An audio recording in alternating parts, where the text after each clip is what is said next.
ये first grade A में है कबीर ग्रंथावली। कबीर ग्रंथावली के संपादक हैं श्याम सुंदर दास। कौन है? श्याम सुंदर दास। फिर है सबसे पहले कबीर दास का परिचय। कबीर का शाब्दिक अर्थ है महान। ये सिकंदर लोदी के समकक्ष माने जाते हैं। सिकंदर लोदी के समकालीन थे कबीर दास जी। जन्म तिथि ज्येष्ठ पूर्णिमा विक्रम संवत 1455 सोमवार 1398 ईस्वी। किंवदंती है विधवा ब्राह्मणी के गर्भ से जन्म हुआ। लोक लाजों से वाराणसी काशी के लहर तारा नामक तालाब के किनारे फेंक दिया था। स्थान जन्म स्थान काशी। मृत्यु 1575 विक्रम संवत 1518 ईस्वी में। मृत्यु स्थले मगहर जाति जुलाहा। गुरु का नाम रामानंद है। यह रामानंद के 12 शिष्यों में से एक थे। माता पिता का नाम नीरू एवं नीमा। पत्नी लोई, पुत्र कमाल, पुत्री कमाली, विदुषी कवित्री। मुख्य रचना धर्मदास द्वारा 1464 ईस्वी में संग्रहित बीज ग्रंथ है। इसके 3 भाग हैं, साखी शब्द और रमेनी। साखी आध्यात्मिक बोध है, शब्द सामाजिक बोध है। रमेनी फिर बीज के अलावा श्याम सुंदर दास ने कबीर ग्रंथावली नाम से प्रकाशित किया। कबीर ग्रंथावली श्याम सुंदर दास, संत कबीर राम कुमार वर्मा, कबीर हजारी प्रसाद द्विवेदी नाम से इनकी रचनाओं का संकलन किया। भाषा सदोकड़ी, जिसमें अरबी, फारसी, ब्रज, बुंदेली, पंजाबी व खड़ी बोली का मिश्रण है। नोट पूछे। अच्छा, कई भाषाओं के शब्दों के सम्मिलित प्रयोग को सदोकड़ी भाषा कहा जाता है। यह नाम सर्वप्रथम आचार्य रामचंद्र शुक्ल द्वारा दिया गया था। अनंत दास की कबीर परिचय ग्रंथ में भी कबीर का जीवन परिचय नहीं मिलता, यही मिलता है। अच्छा, अनंत दास की कबीर परिचय ग्रंथ में भी कबीर का जीवन परिचय यही मिलता है, यही मिलता है। नाभादास की भक्तमाल के अनुसार कबीर सिकंदर लोदी के समकालीन थे तथा सिकंदर ने उन पर अत्याचार किया था। भाषा पर जबरदस्त अधिकार होने के कारण हजारी प्रसाद द्विवेदी ने इनको वाणी का डिक्टेटर कहा था। कबीर ग्रंथावली साखी भाग प्रथम अंग है गुरुदेव का अंग, यानी सतगुरु सवान को सगा सोधी सही न दाती। हरि जी सवान को ही तू हरिजन सही न जाती। समान में समान सही समान दाती दीक्षा सोधी शुद्ध अचिते। कबीरदास जी कहते हैं कि संसार में सदगुरु के समान कोई सगा संबंधी नहीं है। साधु तत्व शोधक के समान कोई दाता नहीं है। भगवान हरि के समान कोई हितैषी नहीं है तथा प्रभु भक्तों हरिजन के समान कोई जाति नहीं है। विशेष सदगुरु प्रभु भक्ति की महिमा तथा ईश्वरीय प्रेम का बखान किया गया है। बलिहारी गुरु आपने द्यो हाड़ी के बार, जिनी मानिस्ते देवता करत न लागी बार। कठिन सुजात हाड़ी में शरीर। कबीरदास जी कहते हैं कि मैं अपने इसे अस्थि चरममय शरीर को अपने गुरु पर न्यौछावर करता हूँ, जिन्होंने बहुत ही अल्प समय में मुझे मनुष्य से देवता बना दिया है, अर्थात मेरी मानवीय दुर्बलताओं को नष्ट करे मुझे दिव्य गुणों से युक्त कर दिया है। विशेष गुरु को पारस के समान बताया है। सतगुरु की महिमा अनंत अनंत किया उपकार, लोचन अनंत उघाड़िया अनंत दिखावण हार। कठिन शब्दार्थ यानी कि अनंत अपार, जिसका कोई अंत न हो, उपकार में से उपकार। कबीरदास जी कहते हैं कि सदगुरु की महिमा अनंत है, परम्पार है, जिन्होंने मेरे ऊपर महान उपकार किया है। सदगुरु ने ज्ञान रूपी चक्षु खोल दिए हैं, जिनकी दिव्य दृष्टि से मुझे अनंत वर्मा के दर्शन हुए हैं। रेखांकित पदों में यमक अलंकार है। राम नाम ले पठतरे देबे को कछु नाही, क्या ले गुरु संतोष ये होश रही मन माही। पठतरे मिस बदले में होश मिस तिवरिंछा, यानी कबीरदास जी कहते हैं कि मेरे सदगुरु ने मुझे राम नाम रूपी अमूल्य मंत्र दिया है, परंतु उसके बदले में गुरु दक्षिणा देने के लिए मेरे पास कुछ भी नहीं है। भला मैं गुरुदेव को क्या देकर संतुष्ट करूं, यही प्रबल अभिलाषा होश मेरे मने में हमक दुबक कर रह जाती है। उपमा अलंकार का प्रयोग हुआ है। सतगुरु के सदके करूं दिल अपने का सांझ, कलयुग हम छू लड़ी पड़ रहा मुहकम मेरा बाछ। सांझ में साक्षी बाछ रक्षक मुहकम गुरु। कबीरदास जी कहते हैं कि मैं अपने सदगुरु पर पूर्ण रूपेण बलि बलि जाता हूँ और अपने मन को साक्षी यानी सास मानकर कहता हूँ कि काल अर्थात अनेक प्रकार के माया मोह पड़ प्रपंच आदि मुझसे लड़ रहे हैं। पापों और मन के बीच संघर्ष चल रहा है, और परंतु शक्ति संपन्न सदगुरु मेरे रक्षक हैं, बाछ हैं। अतः ये सभी प्रपंच से मुझे प्राप्त नहीं कर सकते। प्रस्तुत दोहे में मन आदि को संघर्षशील बतलाए जाने के कारण मानवीकरण अलंकार माना जाता है। रेखांकित पद अरबी भाषा के हैं। सतगुरु लई कमाण करी बाहन लागा तीर, एक जो ब्रह्मा प्रीति सु भीतर रम्या, भीतरे रहा शरीर। कमाण मिस धनुष, यानी कबीरदास जी कहते हैं कि मेरे सदगुरु ने अपने हाथ में धनुष धारण कर रखा है और उससे बाणों की वर्षा कर रहे हैं। उन्होंने उनमें से एक बाण उन्होंने इस प्रकार प्रेम पूर्वक चलाया कि जिसने मेरे अंतर्मन को भेद कर मेरे हृदय में घर कर लिया है। यहाँ धनुष धारण करने और बाण चलाने का अर्थ है अध्यवसाय पूर्वक प्रयत्न पूर्वक शिष्य को उपदेश देने से लगाया जाता है। रूपक अलंकार का प्रयोग हुआ है। सतगुरु सांचा सूरी बा शब्द जो ब्रह्मा एक लागत ही वह मिल गया पढ़िया कलेजे छेक, यानी शब्द में उपदेश है सूरीबा सूरवीर। कबीरदास जी कहते हैं कि मेरे सदगुरु सच्चे सूरवीर हैं जिनके द्वारा एक शब्द यानी उपदेश रूपी बाण चलाया गया है। उस बाण के लगते ही मेरा मैं अहंकार नष्ट हो गया और हृदय में प्रेम का छिद्र हो गया, अर्थात जिससे प्रकार एक सूरवीर योद्धा युद्ध भूमि में बाणों की वर्षा से दुश्मन को परास्त कर देता है, उसी प्रकार सदगुरु के सदुपदेश रूपी बाणों से मन के अहंकार रूपी शत्रु का सर्वनाश कर दिया गया है। रूपक अलंकार का प्रयोग हुआ है। सतगुरु मारिया बाण भरी धरी करी शुद्धि मुट्ठी, अंगी उखाड़े लाग या गई दवा सु फुट्टी, यानी कि दवा रूपी अग्नि अर्थात दवाग्नि। कबीरदास जी कहते हैं कि जब सतगुरु ने शिष्य साधक के उपदेश रूपी बाण पूर्ण शक्ति से खींच कर ऊँट के लक्ष्य उन्मुख करके सीधा करके मारा तो सदगुरु अपने शरीर के वस्त्र यानी माया आदि बाह्य आवरण उतार कर फेंकने लगा और उसका वस्तु स्थिति ब्रह्मा से साक्षात्कार हो गया। कहने का तात्पर्य यह है कि सतगुरु के उपदेश रूपी बाणों से साधक के समस्त वासना माया मद मोह आदि विकार दूर हो गए तथा उसका ब्रह्म ज्ञान से साक्षात्कार हो गया। विषय से सांग रूपक अलंकार है। हंसे न बोले उन्मन्नी चंचल मेल्या मारी, कहे कबीर भीतरी विद्या सतगुरु के हथियार है। उन्मन्नी में सुदास, मेल्या वृत्तियां विद्या भेद किया।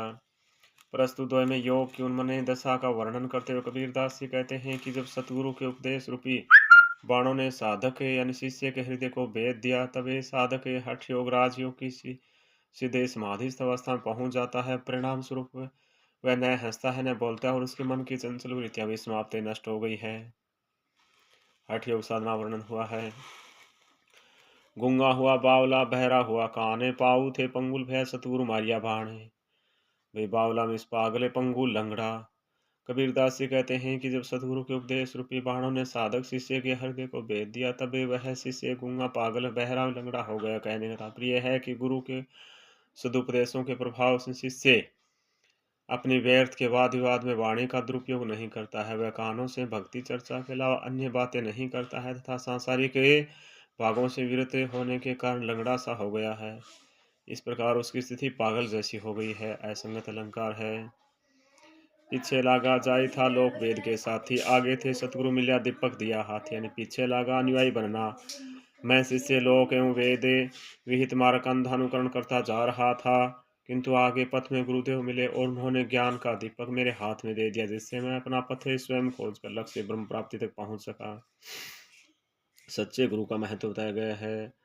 दीपक दिया तेल बरी बाती दहिया घटे, पूरा किया बिसावना बहुरिन आओ हटे। बिसावना मिस व्यापार हटे हाट, सदगुरु ने प्रेम रूपी तेल से परिपूर्ण एवं सर्वदा रहने वाले ज्ञान वर्तिका से युक्त दीपक मुझे प्रदान किया है। इसके प्रकाश में संसार रूपी बाजार में मैंने कर्मों का समस्त क्रय विक्रय उपयुक्त रीति से कर लिया है।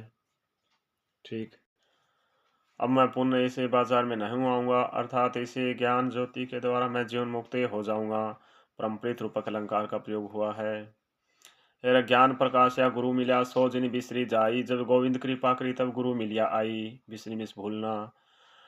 गुरुदेव से भेंट होने पर हृदय में ज्ञान का प्रकाश हो गया। ऐसे ज्ञान स्वरूप गुरु से मुख नहीं होना चाहिए है। प्रभु कृपा का ही फल है कि गुरुवर मुझे मिल जाए। विषय सदगुरु की प्राप्ति में भगवान की कृपा आवश्यक है। कबीर गुर गरबा मिल्या रली गया आटो लूण, जाति पाति कुल सब मिटे नाव द्रोगे कूण। तो लूण नमक नाव नाम गरबा गौरव। वह कबीरदास जी कहते हैं कि मुझे गौरव में गुरुदेव के दर्शन हुए। उन्होंने अपने ज्ञान स्वरूप में मुझे इसी प्रकार एक कर लिया, अपने में मिला लिया जैसे आटे में नमक मिल जाता है। अर्थात गुरुदेव से इस प्रकार एक हो जाने पर मेरा स्वतंत्र अस्तित्व नहीं रह गया है और मेरे स्वतंत्र व्यक्तित्व के बोध के जाति पाति कुल आदि सब नष्ट हो गए। अब तुम संसार मुझे गुरु से पृथक मानने के लिए किस नाम से पुकारोगे? भाव यह है कि अब मेरा गुरु के ज्ञान स्वरूप के साथ ऐक्य स्थापित हो गया है। कबीर ने सतगुरु की संगति का वर्णन किया है। जाका गुरु भी अंधला चेला खरा निरंदे अंधे अंधा ठेलिया दुन्नु को पढ़नते भाई अंधला अंधे खरा विशुद्ध। मतलब यहाँ कबीरदास जी गुरु की योग्यता और प्रकाश डालते हुए कहते हैं कि जिस शिष्य का गुरु भी अंधा है, अज्ञानी है एवं शिष्य भी पूर्ण रूपेण अंधा है, मूढ़ है, वे दोनों लक्ष्य तक नहीं पहुंच सकेंगे। अंधा अंधे के अज्ञान देकर ही ठेल ठाल कर मार्ग पर बढ़ाएगा तो परिणाम ये होगा कि दोनों ही पतन के कुएं में गिर पड़ेंगे। ना गुर मिल्या न शीस भया लालच खिया दाव दुन्नू बूढ़े धार में चढ़ी पाथर की नाव। वे शीस शिष्य बूढ़े न डूबे पाथर पत्थर। न तो ज्ञानी सदगुरु ही मिला और न शिष्य। वास्तविक परिभाषा में शिष्य अर्थात ज्ञानाभिलाषी ही था। दोनों ज्ञान के नाम पर लालच का दांव खेलते रहे, एक दूसरे को धोखे में डालने का प्रयास करते रहे और इस प्रकार दोनों मझधार में ही डूब गए। तट लक्ष्य तक नहीं पहुंच पाए। जैसे कोई पत्थर की नाव का आश्रय लेकर सागर तरने का प्रयास करे तो बीच में ही डूब जाए। चौष्टी दीवा जोड़ करी 14 चंदा माई, ती ही घर किसको चानणो जी ही घरी गोविंद नाही। चानणों में चाहेगा यदि कोई अपने हृदय मंदिर में 64 कलाओं की ज्योति प्रकाशित कर ले और चंद्रमा की 14 कलाओं के समान प्रकाश पूर्ण 14 विद्याओं का उज्जवल प्रकाश से विकिरण कर ले अर्थात पूर्ण ज्ञानी हो जाए, किंतु यदि वह मंदिर प्रभु भक्ति के अभाव में अंधकार पूर्ण है तो वह किसी का विकसित नहीं हो सकता। भाव यह है कि जीवन की सार्थकता भगवत भक्ति में ही है।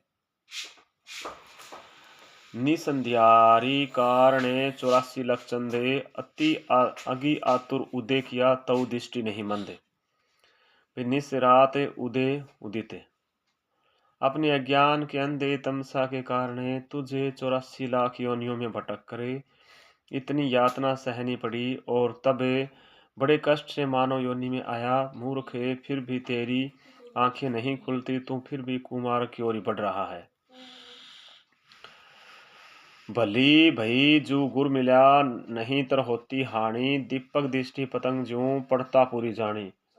तो हानि में नुकसान नहीं तरे अन्यथा पतंग में से कीट। भाई साधक ये कहता है कि अच्छा ही हुआ कि गुरुदेव मिल गए अन्यथा बड़ी भारी हानि होती। जिस प्रकार सलभ दीप शिखा को सर्वस्व जान उस पर पतंगा मरता है, उसी प्रकार मैं भी सांसारिक माया के आकर्षण को सर्वस्व समझकर पतंगे कीड़े के समान जलकर नष्ट हो जाता। रेखांकित में उपमा अलंकार का प्रयोग हुआ है। माया दीपक नर पतंग भरमी भरमी वे पढ़नते। कहे कबीर गुरु ज्ञान थे एक आध उपरंते।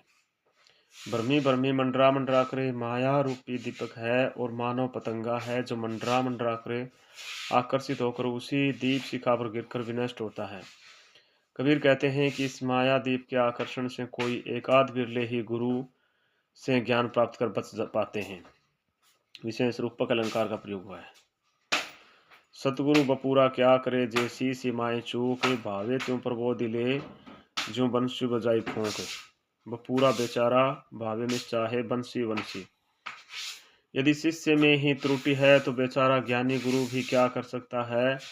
चाहे उसे किसी प्रकार से समझा दो किंतु सब यों ही अक्षण में बाहर निकल जाता है। जैसे वंशी में फूंक अक्षण भर रहकर बाहर निकल जाती है और वह बांसुरी फिर काष्ठ अर्थात निर्जीव शिष्य पक्ष में मड रह जाती है। उपमा अलंकार प्रयोग हुआ है।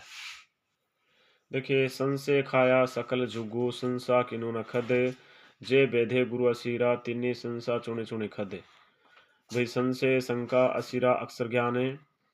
माया के भ्रम ने समस्त जगत को विनष्ट किया है किंतु इस भ्रम को कोई नहीं नष्ट कर पाया। गुरु ज्ञान की वाणी से प्रभावित जो लोग थे उन्होंने इस माया भ्रम को चुन चुन कर नष्ट कर दिया।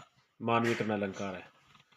चेतनी चौकी बेसी करी सतगुरु दिन्या धीरे, निर्भय होई निशंक भजी केवल कहे कबीर। निर्भय मिस निडर होकर, चेतनी मिस चेतना।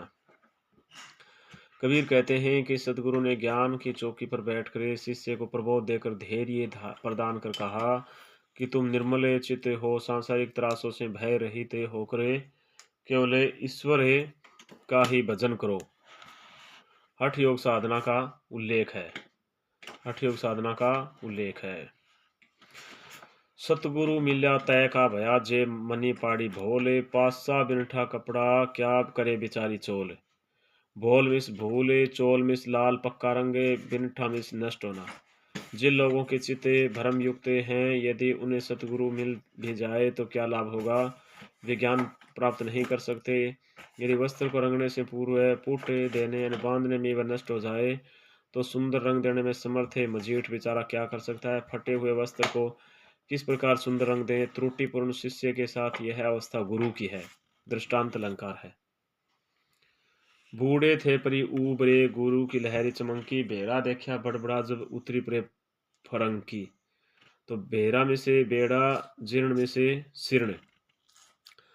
हम तो इसे भव सागर में डूबने को ही थे कि गुरु की कृपा से एक ने हमें पार लगा दिया। उसे गुरु कृपा के द्वारा ही हमने देखा कि जिस वेद शास्त्र आदि के बेड़े से हम संसार सागर को पार करना चाहते थे वह तो जीर्ण शीर्ण है। अतः हमें उससे तत्क्षण कूद पड़े और प्रभु भक्ति का संबल ग्रहण के भाव यह है कि केवल गुरु से ही भवसागर पार किया जा सकता है। रूपक अलंकार है। गुरु गोविंद तो एक है, दूजा यहू आकार, आपा मेट ज्योत मरे तो पावे करतार। वे करतार परमात्मा होता है, आपा अहंकार है। गुरु और गोविंद ब्रह्मा तो एक ही हैं, उनमें कोई अंतर नहीं है। उनमें कोई अंतर नहीं है। यह अपना माया जनित शरीर ही से भासते द्वैत का कारण है। यदि हम इसे अहमत्व एवं निज प्रोवेति की भावना को समाप्त कर जीवन मुक्त हो जाए तो प्रभु ब्रह्म की प्राप्ति हो सकती है। कबीर सतगुरु ना मिल्या रही अधूरी सी से, स्वांग जति का पहरी करी घरी घरी मांगे भी से भिक्षा स्वांग रूपे जति यति। कबीरदास जी कहते हैं कि यदि शिष्य को सदगुरु की प्राप्ति नहीं होती तो उसकी शिक्षा पूर्ण रह जाती है। तपस्वी वेश धारण करके द्वार द्वार पर भिक्षा मांगने वाले सदगुरु नहीं हो सकते। अच्छा, सतगुरु सांचा सूरी बा तात्य लोही लुहार, कसणो दे कंचन किया ताई ली तत्सार। यानी कसणी कसोटी तत्सारे तत्वसार सूरीबा सूरवीरे। भाई सदगुरु सच्चा सूरवीर है जो शिष्य को अपने प्रयत्नों से उसी प्रकार योग्य बना देता है जिस प्रकार लोहार तप्त लोहे को पीट पीट कर सुगड़ और सुडोल आकार देता है। कबीर कहते हैं कि सदगुरु शिष्य को परीक्षा की अग्नि में तपा तपा कर सवर्णकार की भांति उसे इस योग्य बना देते हैं कि वह शुद्ध कंचन की कसौटी पर खरा उतरकर परम तत्व को प्राप्त कर ले। थापणी पाई थिति भई सतगुरु दिन्याधीर, कबीर हीरा बन जिया मान सरोवर तीर। यानी थापणी स्थापने थिति स्थिति बन जिया खरीदना।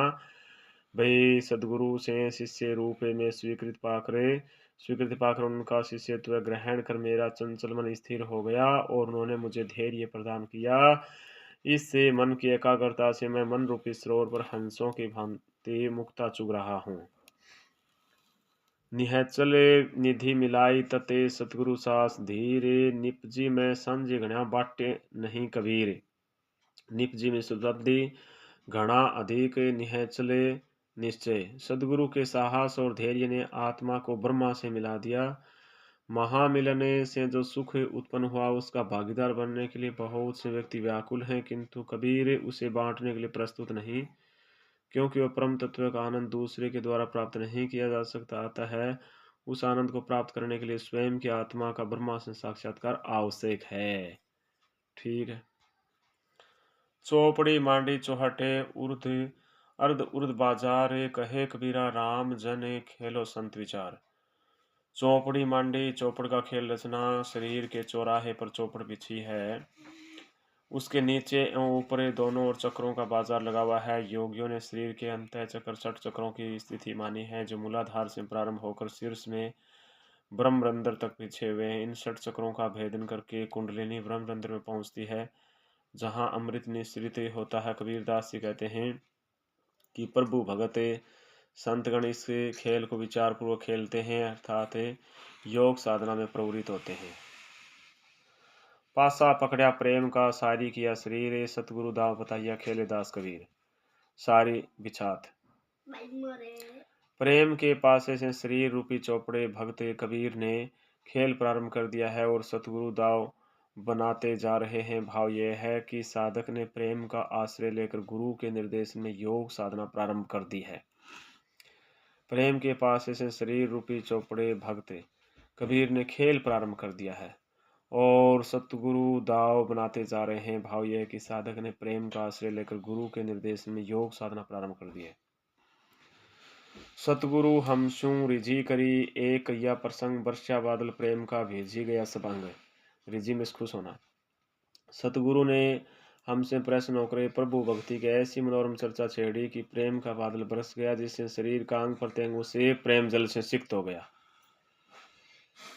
सतगुरु हमसू रिझी करी एक या प्रसंगे वर्षा बादल प्रेम का भेजे गया सबे अंगे।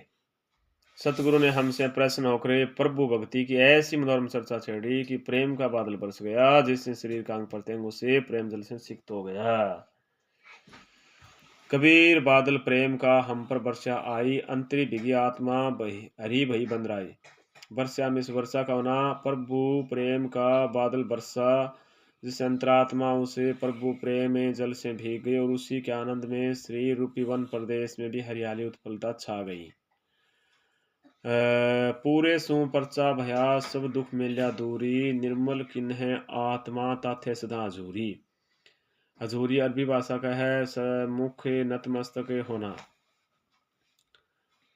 सर्व समर्थ पूर्ण गुरु से मेरा परिचय हो गया, उन्होंने समस्त दुख दूर कर दिए। उन दुखों के अभाव में आत्मा निर्मल होकर सर्वदा प्रभु भक्ति में संलग्न रहती है। कबीर के प्रारंभिक 5 पद हैं। दुल्हनी गाव हो मंगलाचार, हम घरी आए हो राजा राम भरतारे, तन रथ करी मैं मन रथ करी पंच तत् बराती। रामदेव मोरे पाउने आए मैं जो बन मैं माती, शरीर सरोवर बेदी करी हो गरबा वेद उचार। रामदेव संगी भावरी ले हो धनी धनी भाग हमारे, सूरते त्यों सू कौतिक आए मुनियर सैस 88। कहे कबीर हमें ब्याही चले पुरुषे कविन्यासी। अलाव ना भरतारे पति यानी परमात्मा, दुल्हन ही विवाहित स्त्रियों रूपी सदवृत्तियां, मंगलाचार विवाह के मंगल गीते, पंच तत्व 5 पंच यानी पृथ्वी, पाहुने अतिथि, मैं माती अहंकार, कौतिक करोड़ रथे अनुरथे रतिमिस प्रेम।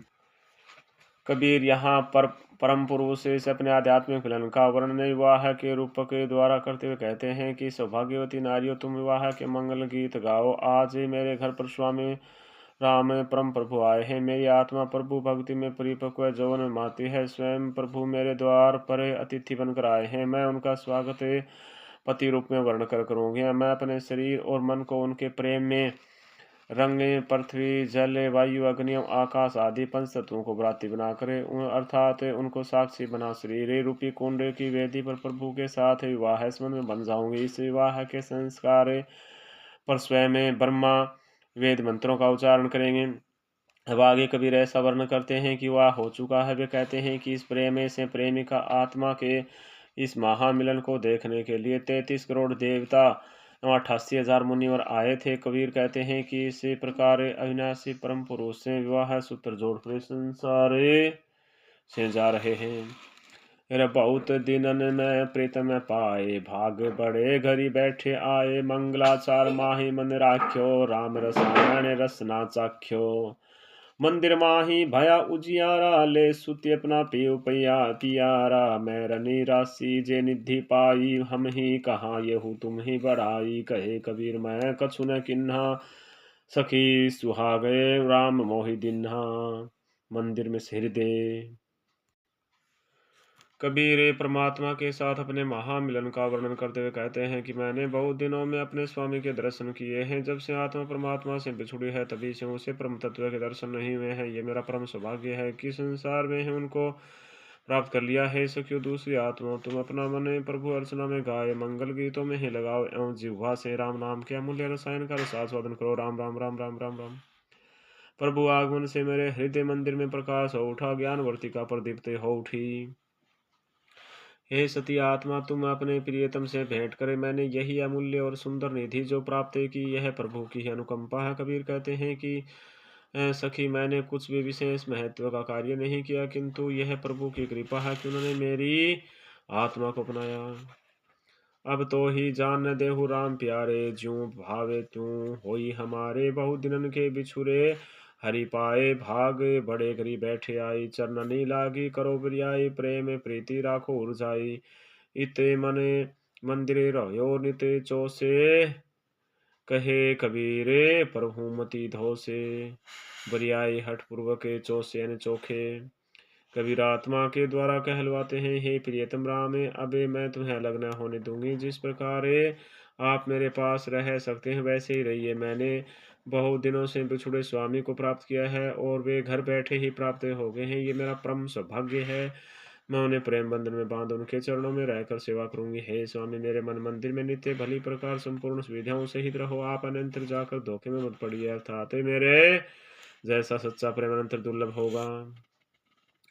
मन के मोहन बिठुला यही यहूँ मन लागी, तो ही रे चरण कमल मन मानिया। और ने भावे मोहि रे सटे दल कमल निवासिया, चहु को फेरी मिलाई रे।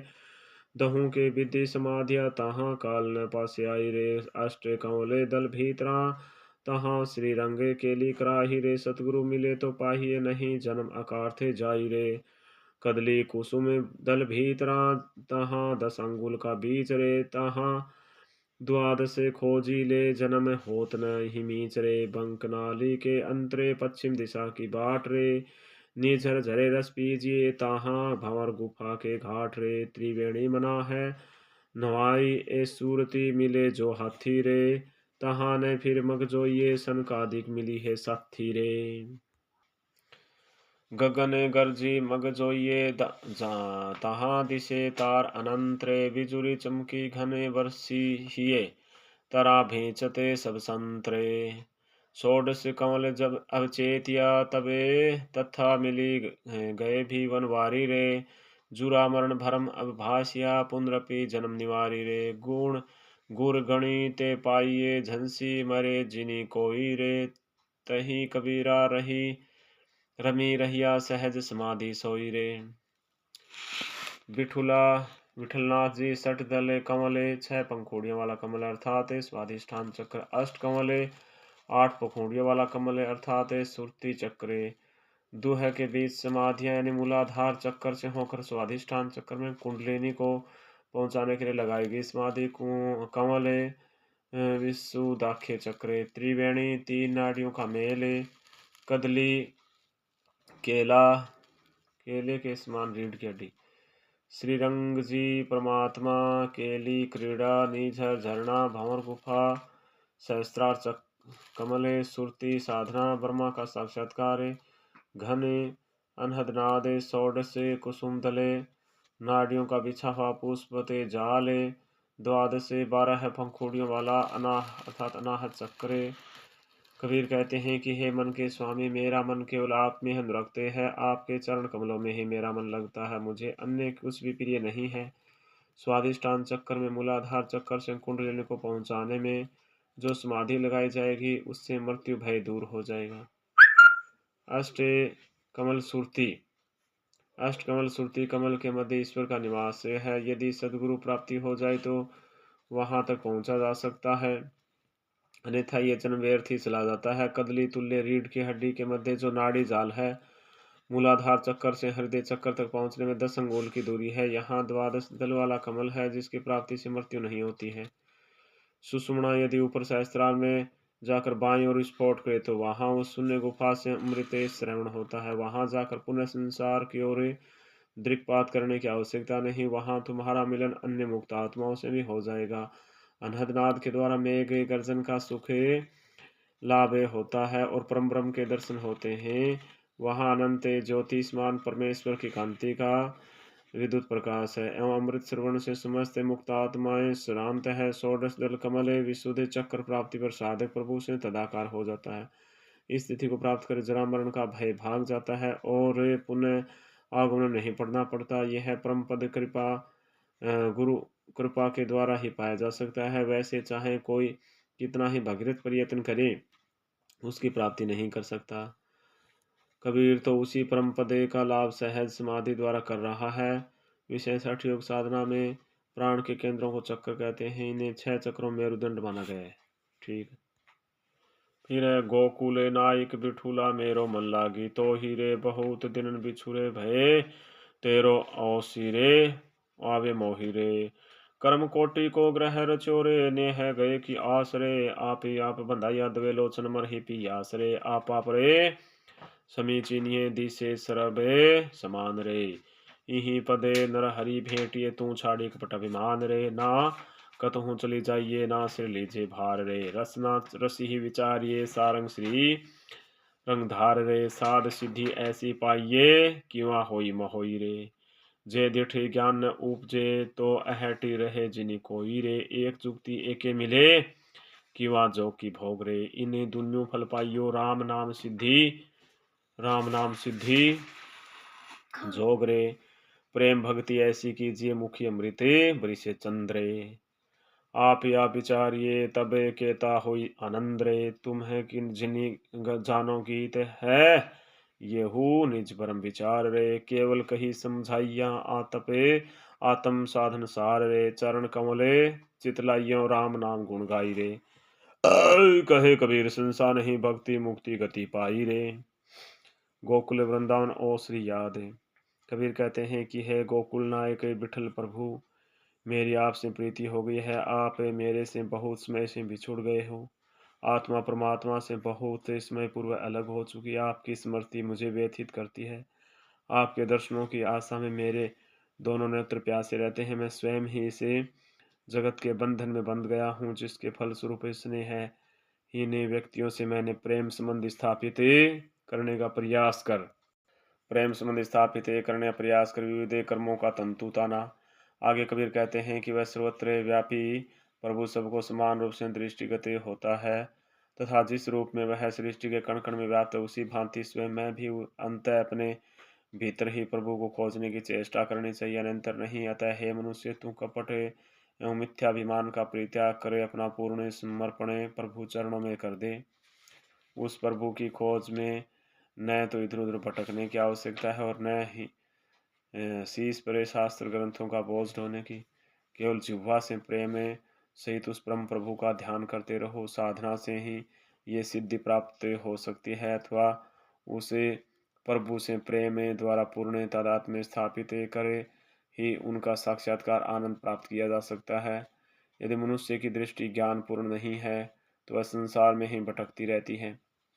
अनन्य साधना से उस परम तत्व एक विनाशी ब्रह्मा की प्राप्ति हो सकती है, अथवा एक समय में एक ही साधना की जा सकती है। भोग की अथवा योग की, अर्थात भोग और योग का अलग अलग होना वांछनीय है। राम नाम जपने से सिद्धि प्राप्त हो सकती है कि योग और भोग दोनों का आनंद प्राप्त हो।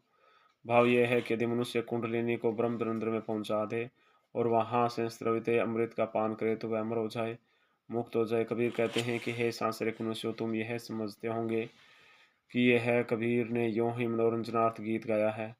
वस्तुतः यह तो मेरा स्वयं की ब्रह्म संबंधी दृष्टिकोण है। मैंने तो केवल आत्म साधना की विधि का कथन मात्र किया है। यदि आप राम नाम स्मरण कर उनके चरणों में प्रेम पूर्वक अपने चित्त को विनियोग कर दोगे, तो निसंदेह ही भक्ति के द्वारा मुक्ति प्राप्त हो जाएगी। प्रश्न है, वस्तुनिष्ठ प्रश्न है। ऐसा कथन बताइए। कबीर का शाब्दिक अर्थ है महान, सही है। 3 रचना है, साखी सुधरमणि सही है, भाषा सुदूकड़ी है, सही है। कबीर परिचय धनदास ने लिखी है, गलत है। कबीर परिचय तो अनंत दास ने लिखी थी। पंच ज्ञानेंद्रिय में कौन सा नहीं है? देखिए, जीव कान नाक है, सही है। कान त्वचा जीव है, सही है। मन बुद्धि कान ये नहीं है। आंख नाक जीव ये सही है। पंच ज्ञानेंद्रिय में देखिए, जीव कान नाक त्वचा आंख होगी 5 ज्ञानेंद्रिया। और बताइए, देखे, जीभ कान नाक त्वचा यानी चमड़ी और आंख, इनसे 5 ज्ञानेंद्रिय ज्ञान प्राप्त हो इनसे। कबीरदास के बारे में ऐसा कथन बताइए, यानी कि कबीर का जन्म में वह मृत्यु का स्थान मगहर ही था, ये गलत है। इसमें सही देर का नागरी प्रसारणी सभा काशी ने इनके ग्रंथों की संख्या 35 बताई, ये गलत है। देखिए, कबीर के सद्गुरु की तुलना लोहार से की गई है, सही है। कबीरदास के अनुसार अनमन्नी शब्द से यहाँ से हठ योग की एक क्रिया से है। नागरी प्रचारण सभा काशी ने इनके ग्रंथों की संख्या 40 बताई थी। अच्छा। कबीर की भाषा को सदुकड़ी भाषा किसने कहा था? रामचंद्र शुक्ल ने कहा था। कबीरदास को वाणिज्य डिक्टेटर किसने? हजारी प्रसाद द्विवेदी ने कहा। कबीरदास किसके समकालीन थे? सिकंदर लोधी के समकालीन थे। पाठ में आए दाती शब्द कहाँ से है? दाती यानी दीक्षा। पाठ में अनंत ये शब्द किसके लिए प्रयुक्त हुआ है? अनंत ये शब्द सदगुरु के लिए हुआ है। सदगुरु में कौन सा अमूल्य मंत्र दिया है? तो राम नाम का अमूल्य मंत्र दिया है। पाठ में मुहक्कम शब्द का अर्थ क्या है? मुहक्कम यानी गुरु। मुहक्कम गुरु। गुरु द्वारा शब्द रूपी बाण चलाने का शिष्य में क्या परिवर्तन हुआ? तो अहंकार नष्ट हो गया। अहंकार नष्ट हो गया। सतगुरु ले कमाण करी बाहन दाग्या तीर पंक्ति किसकी है? तो कबीरदास की है। सतगुरु ले कमाण करी बाहन दाग्या तीर पंक्ति कबीरदास की है। पाठ में आई सूरीबा शब्द का अर्थ है सूरीबा यानी सूरवीर। सतगुरु ने शिष्य के हाथ में क्या दिया है? तो ज्ञान रूपी दीपक दिया है। सतगुरु ने शिष्य के हाथ में क्या दिया? ज्ञान रूपी दीपक दिया है। पाठ में आई शीश शब्द का आशय क्या है? शीश यानी शिष्य होता है। कबीर ने माया का रूप बताया है। किसे बताया है? नर को बताया है माया का रूप है। नहीं भाई, दीपक को बताया है। कबीर ने माया का रूप बताया है दीपक को। कबीर ने पतंगा का रूप किसे बताया है? मनुष्य को। कबीर ने पतंगा का रूपक बताया है मनुष्य को। पासी बिनटा कपड़ा क्या करे बिचारी चोल पंक्ति में बिनटा शब्द का आशय क्या है? नष्ट होना। बिनटा नष्ट होना। कबीरदास जी ने समस्त तत्वों का सार बताया है। किसे? राम नाम का सिमरन में समस्त तत्वों का सार बताया है। कबीरदास ने हरि भक्ति के अन्य साधन किसके समान बताए हैं? तो ओस के समान। कबीरदास ने हरि भक्ति के अन्य साधन ओस के समान बताए हैं। अब तो ही जान न देहु राम प्यारे ज्यों भावे त्यों होई हमारे पंक्ति किसकी है? कबीरदास की है। ठीक है।